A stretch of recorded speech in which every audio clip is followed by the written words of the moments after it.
Ini mungkin Pak Alphonse ya, Pak Niko, strategi market yang mulai bullish in general gimana? Apakah navigate around bullishnya, strategi gimana general? Pelan-pelan take profit sebenarnya, take profit sebenarnya enggak sih. Kalau saya tuh biasanya kayak take profit ketika misalnya ngelihat pertama konfirmasi liquidity-nya tuh udah keluar misalnya. Asing kok sustain nih keluarnya.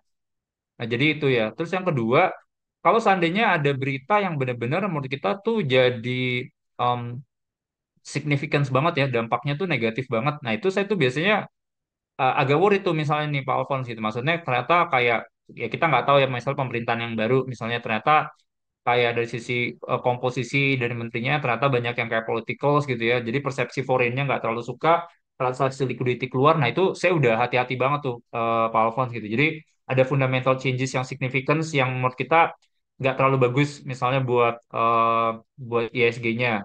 Nah, jadi itu sih, atau ibaratnya ternyata misalnya beberapa lembaga, kayak contohnya S&P, Moody's, Fitch, misalnya ternyata downgrade kita punya surat utang karena ada concern fiskal dan lain-lain, itu eh, fundamental yang ibaratnya struktural ya. Nah, itu yang kita bisa tuh pelan-pelan kayak take profit gitu ya.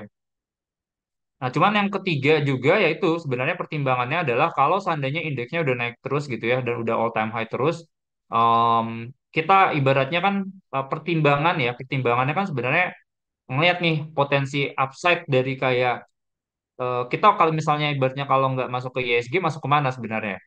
Kan pertimbangannya adalah kita cari yield attractiveness kan ya. Jadi yang saya lakukan tuh biasanya saya lihat nih misalnya oh obligasi ngasihnya sekarang berapa 6,6%. Nah, ISG itu ngasihnya berapa? Nah, kita kan nggak tahu pasti sebenarnya ISG pastinya berapa. Cuman kalau misalnya yang bisa dijadi patokan itu adalah kan kalau kita melihat valuasi itu kan namanya price dibagi earnings per share ya. Itu kan namanya PE. Nah, cuman kalau buat nyari yield itu biasanya kita EPS dibagi price. Nah, itu adalah yieldnya. Jadi ibaratnya kalau sekarang itu PE-nya misalnya kayak masih 13 kali misalnya. Berarti kan itu masih bisa sekitar kasih 7,7% kan.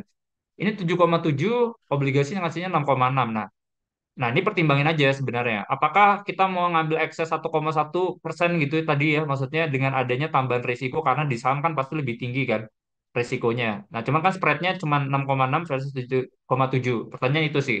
Nah, cuman ternyata kalau misalnya ya kita masuknya bukan yang kayak pure market play gitu misalnya. Ya udah, ya saya lihatnya kayaknya ISG-nya bisa 10% nih. Karena ibaratnya pick saya tuh adalah saham-saham yang betanya lebih tinggi, yang naiknya bisa lebih tinggi dibanding ISG.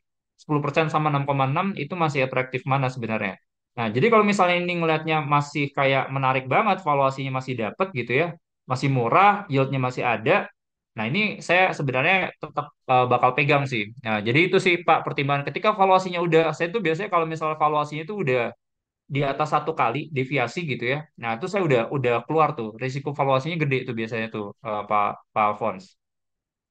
Jadi buat kayak di bullish market tuh saya biasanya ikutin aja sih sebenarnya ikutin flow-nya aja. Saya sih ikutin flow biasanya.